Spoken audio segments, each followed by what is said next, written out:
जैसे मैंने पहले बोला था कि जब भी आपकी सिटी ऑफ एग्जामिनेशन जो आपका जो एग्जामिनेशन सेंटर का जो डिटेल है वो आ जाएगा किस सिटी में आपका एग्ज़ाम है, तब हम लोग एक वीडियो करेंगे जितने भी आपके अभी तक के क्वेश्चंस आए हुए हैं उसके रिलेटेड उनको हम लेंगे और उनको कोशिश करेंगे कि उनका क्या सोल्यूशन है।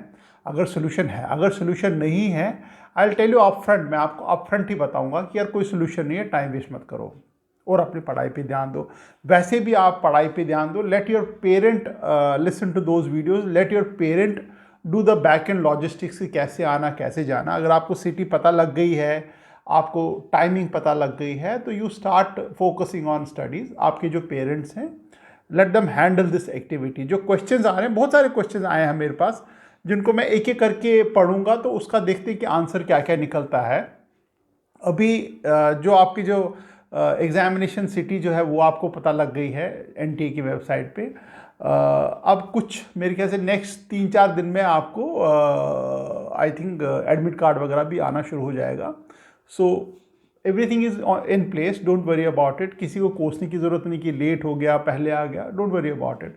तो अपना फोकस पढ़ाई पे करो। कुछ क्वेश्चंस आए हैं तो मैं उनको क्विकली देख लेता हूं। जैसे आपको मिली है वो लिस्ट, आपके मन में और भी कोई क्वेश्चंस चलते रहेंगे, बहुत सारे क्वेश्चंस होंगे, आप डालते रहो मेरे को क्वेश्चंस। जो ही आपके क्वेश्चंस आते रहेंगे या तो मैं तुरंत जवाब दे दूंगा, अगर मेरे को लगता है कि यार छोटा सा कन्फ्यूजन है सॉर्ट आउट कर लो। अगर लगता है कि बहुत सारे क्वेश्चन एक डायरेक्शन में आ रहे हैं, जैसे बहुत सारे क्वेश्चन जो एग्जामिनेशन सिटी के बारे में आए हैं, तो मैं उसके लिए स्पेसिफिक वीडियो है।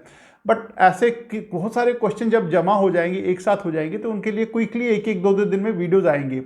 सब्सक्राइब जरूर करना, क्योंकि सब्सक्रिप्शन से फ़ायदा है कि जैसे जैसे वीडियो आते रहेंगे आपके होम स्क्रीन पे वो मेरे वीडियोस दिखते रहेंगे, तो कन्फ्यूजन कहीं नहीं होगा। उसके बाद काउंसलिंग है, जोसा, सीसैप है, एडमिशन है, जब तक कॉलेज आपका एडमिशन नहीं होगा तब तक साथ बने रहेंगे। एक लिखे एक अभी 5 मिनट पहले एक कमेंट आया, उन्होंने लिखा, is there any chance of date of examination, change of chance of date of examination for those who got it on 31st, यानी कि इनको 31 तारीख का डेट मिला, क्या वो चेंज हो सकता है क्या?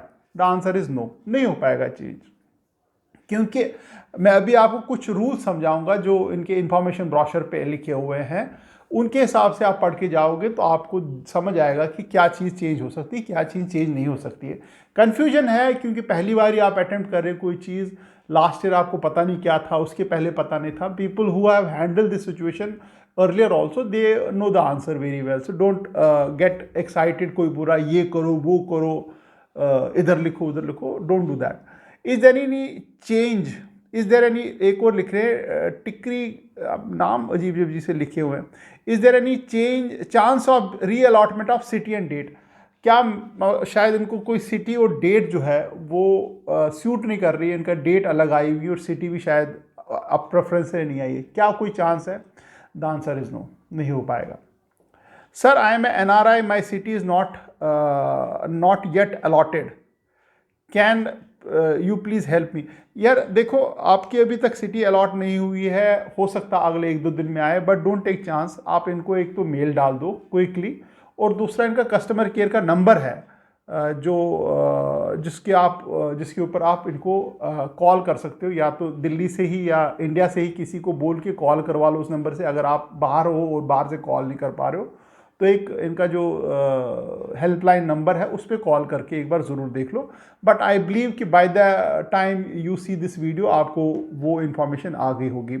अब क्विकली मैं 1-2 चीज़ें आपको जो सिटी ऑफ एग्जामिनेशन के ऊपर मैं समझाता हूँ, उससे थोड़ा सा आपको ये हो जाएगा। इसमें लिखा हुआ, in case there are very few register from a city, मतलब किसी एक सिटी से काफ़ी कम बच्चे हैं रजिस्टर जिन्होंने किया या जिन्होंने अपनी प्रेफरेंस भी की, the NTA reserve the right to merge to 1, 2 और मोर सिटीज, यानी एनटीए जो है उनको मर्ज कर सकता है। हो सकता है कि आपने मान लीजिए मेरठ भरा हुआ है और आपको मुजफ्फरनगर मिल गया है, पॉसिबिलिटी है, और मुजफ्फरनगर आपकी चॉइस की लिस्ट में भी नहीं था।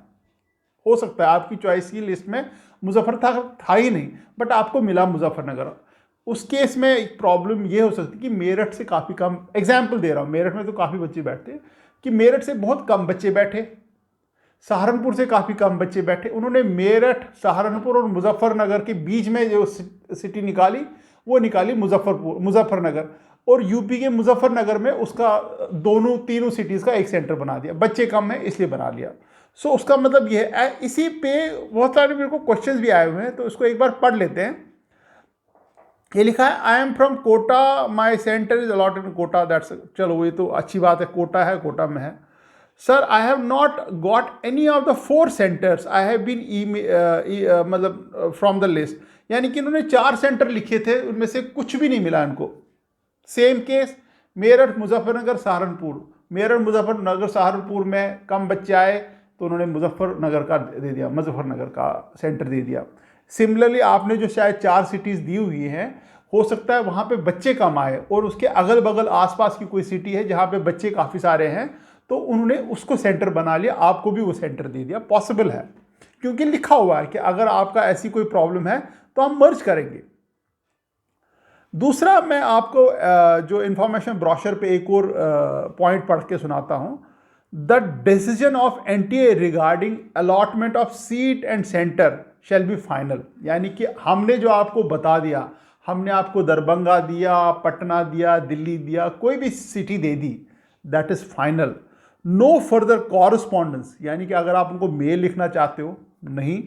Request to be entertain in such case, उसमें आपका सेंटर सिटी चेंज करने की कोई भी रिक्वेस्ट आपको एंटरटेन नहीं की। That comes to this question जहाँ पे इन्होंने लिखा था, is there any chance of reallotment of city and date, यानी कि नहीं हो पाएगा। तभी मैंने बोला था बहुत सारे लोग आपको एडवाइस करेंगे ये कर लो वो कर लो, कुछ नहीं हो पाएगा, फोकस करो पढ़ाई पे।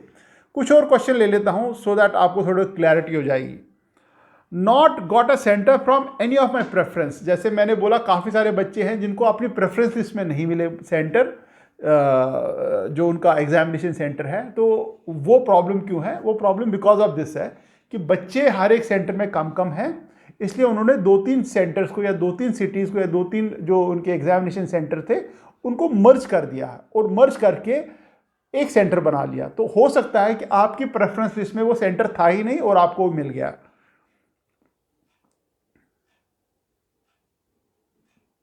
सर 4 सेंटर भरे थे, वो छोड़ के कोई और ही सेंटर मिल गया, जैसे मैंने बोला हो सकता है। सर जेई एक क्वेश्चन एक और आया था, हाँ sir, I have a board exam on mathematics BSEB, यानी कि बिहार बोर्ड है उनकी जी डेट शीट के साथ 31 तारीख का जो एग्ज़ाम वो क्लैश कर रहा है। अब बिहार बोर्ड का जो टाइम टेबल है वो है 1 फरवरी को मैथमेटिक्स है उनका। अब मैथमेटिक्स आपका क्लैश कर रहा है, उन्होंने लिखा हुआ है I have my board exam on mathematics on the same day, Bihar board का लिखा हुआ है। I hope timings are different, कि टाइम शायद अलग हो, मॉर्निंग और इवनिंग में, बट यार टफ है आपके लिए। आई अंडरस्टैंड डैट कि बोर्ड का भी आपको एग्ज़ाम देना है और जेई मेंस का भी एग्ज़ाम देना टफ है आपके लिए, I fully understand that. But इस केस में एक आउट ऑफ द ब्लू मैं आपको एक सजेशन देता हूँ, मतलब आई डाउट कि आपको कामयाबी मिलेगी। उनका जो एनटीए का है उनका हेल्पलाइन नंबर दिया हुआ है इंफॉर्मेशन ब्रोशर में। उस इंफॉर्मेशन ब्रोशर में आप एक बार कॉल करके देखो, 1-2 बारी कॉल करके देखो, उनको एक जेन्युइन प्रॉब्लम बताओ कि मेरे बोर्ड एग्ज़ाम भी है और मेरे को जेई का एग्ज़ाम भी है, वो क्लैश कर गया है, अब मैं क्या करूँ।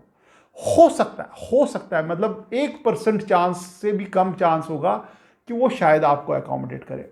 कोशिश करने में कुछ नहीं जाता है, बट बाकी चीज़ों में आप कोशिश मत करना। जिसमें मैं आप कोशिश करने के लिए बोल रहा हूँ उसको ही कोशिश करो, बाकी चीज़ में कोशिश मत करना, क्योंकि नहीं हो पाएगा। ये जेन्युइन प्रॉब्लम है, इसमें प्रॉब्लम है ये, और ये कहीं पे भी इन्होंने इंफॉर्मेशन ब्रोशर में कैप्चर नहीं की कि आपका अगर क्लैश हो रहा है तो आप क्या करोगे। इंफॉर्मेशन ब्रोशर में ऐसी कोई चीज़ नहीं है। आपका और भी कमेंट्स होंगे ना, जो वो डालते रहो, आप कमेंट में रुकना मत।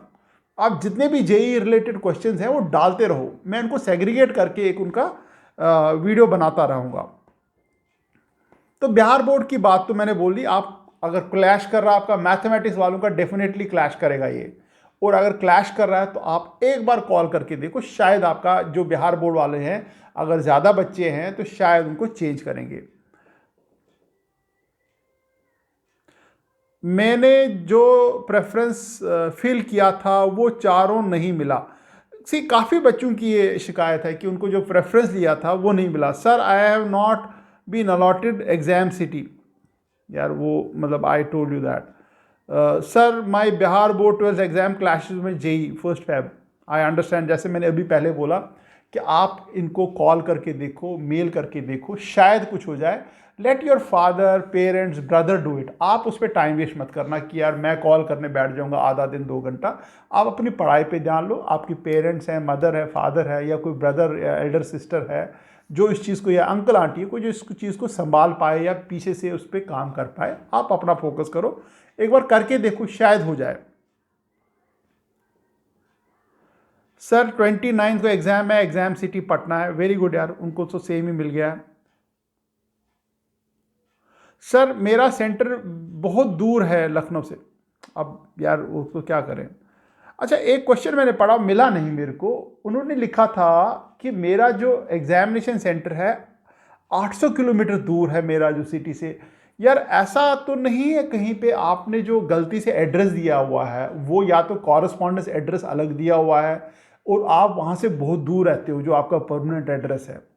उस केस में क्या होगा, आपका जो परमानेंट एड्रेस है उसको रेफरेंस लेके उन्होंने शायद अलॉट किया होगा सेंटर, डिस्पाइट द फैक्ट आपने प्रेफरेंस लिस्ट कुछ और दी होगी। क्योंकि 800 किलोमीटर जो ही आप दूर चले जाते हो दैट मीन्स आप स्टेट के बाहर हो। और as per the information brochure आपको कोई भी सेंटर स्टेट से बाहर नहीं मिलेगा। मैं आपको पढ़ के सुनाता हूँ। Choice of centre cities will be limited to the state of permanent address. यानी कि आपका जो स्टेट का परमानेंट एड्रेस है वहाँ का, या स्टेट ऑफ परमानेंट और स्टेट ऑफ प्रेजेंट एड्रेस, या जहाँ का आपका प्रेजेंट एड्रेस है। आपने हो सकता है कि आपने कुछ गड़बड़ कर दी एड्रेस डालने में। आपका जो प्रेजेंट एड्रेस है, मान लीजिए आप प्रेजेंट एड्रेस हरिद्वार में रहते हैं और आपका जो स्टेट है वो यूपी है, और आपको कोई यूपी में कोई जगह दे दी है सेंटर की और रहते हो आप उत्तराखंड में हो, तो इसलिए हो सकता है शायद आपको गड़बड़ हो गई हो। तो दैट इज़ अ रीज़न इन्होंने इंफॉर्मेशन ब्रोशर में 2-4 बार ही लिखा हुआ है यार आप जो भी इंफॉर्मेशन भर रहे हो करेक्ट भरो, क्योंकि छोटी छोटी चीज़ें होती है। काफ़ी बच्चों का क्वेश्चन आया था कि परमानेंट एड्रेस क्या भरें, स्टेट प्रेजेंट एड्रेस क्या भरें, तो उसके कारण भी ये काफ़ी सारी कन्फ्यूजन क्रिएट हुई है कि उनको जिनका प्रेजेंट एड्रेस कहीं और था वो रहते कहीं और थे, बट परमानेंट एड्रेस डॉक्यूमेंट पे कुछ और है तो वो वहाँ का सेंटर उनको अलॉट हुआ। अदरवाइज स्टेट से बाहर आपको कुछ सेंटर नहीं मिलेगा, डिस्पाइट द फैक्ट वहाँ पे भले एक ही बच्चा बैठा हो स्टेट का, उसको उसी स्टेट में सेंटर मिलेगा, उसके बाहर नहीं मिलेगा।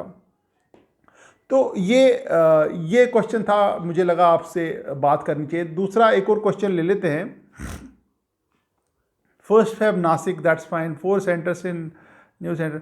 मतलब एक बच्चे ने लिखा है कि मेरा जो प्रेफरेंस है वो 4th प्रेफरेंस मिला, दैट्स गुड यार। चलो आपने 4 में से दी है। सर मेरा सेंटर बहुत दूर है, क्या करूं?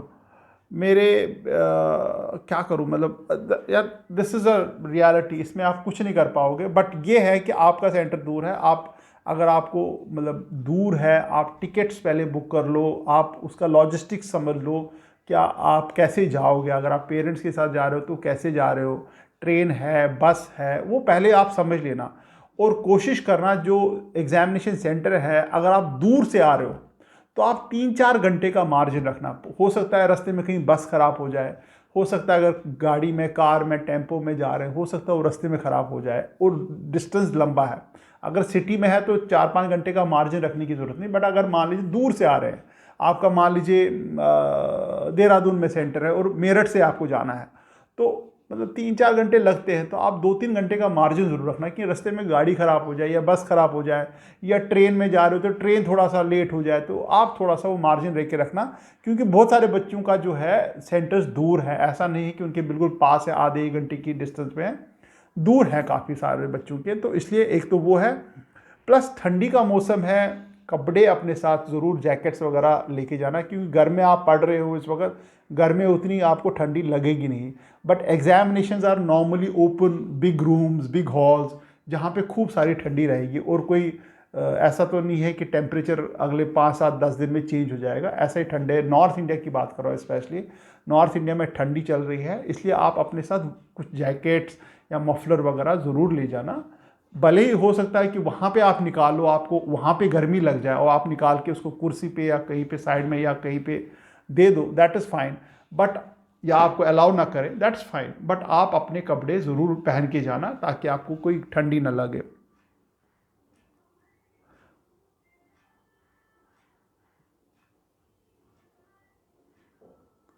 तो ये क्वेश्चन है। बाकी रहा admit card, sir admit card अभी तक नहीं मिला। हाँ यार, एडमिट कार्ड आने वाला होगा, अगले 1-2 दिन में आ जाएगा। सर एडमिट कार्ड की डिटेल्स कैसे पता लगेगी, कितने बजे? यार वो सारा आपका एडमिट कार्ड आएगा, उसको एक अच्छी तरह से पढ़ लेना। जैसे मैंने पहले वाले वीडियो में भी बोला था, एडमिट कार्ड में मान लीजिए आपका सिग्नेचर मैच नहीं कर रहा है, आपका फोटोग्राफ मैच नहीं कर रहा है, या फोटोग्राफ चेंज हो गया है किसी तरीके से, सॉफ्टवेयर है अल्टीमेटली हो जाती है, एरर्स आ जाते हैं, या सिग्नेचर चेंज होगा, आपको क्विकली जो उनका कस्टमर केयर नंबर है वहाँ पे कॉल करना है, उनको बोलना मेरी ऐसी ऐसी प्रॉब्लम है, वो आपको सोल्यूशन बताएंगे। और आपको सेम ही एडमिट कार्ड, जो भी आपका गलत एडमिट कार्ड बन के आया, वो सेम एडमिट कार्ड लेके ही आपको एग्जामिनेशन सेंटर जाना है। आपको नए एडमिट कार्ड का वेट नहीं करना, आपका एडमिट कार्ड चेंज नहीं होके आएगा आपको, बट आपने अपनी कंप्लेंट रजिस्टर करा ली है, आपको सेम एडमिट कार्ड लेके जाना है। जितने भी क्वेश्चन है आप दागते रहो, रुको मत। जितने भी दिमाग में छोटे से छोटे क्वेश्चन आ रहे हैं आप कमेंट सेक्शन में डालते रहो। कल मैं एक और वीडियो लेके आ जाऊंगा जिससे और भी उनको क्लैरिटी हम लोग कर पाएंगे, आपको मतलब जो भी एप्लीकेशन प्रोसेस है एग्जामिनेशन की चीज़ों को लेके है। All the best and thank you very much.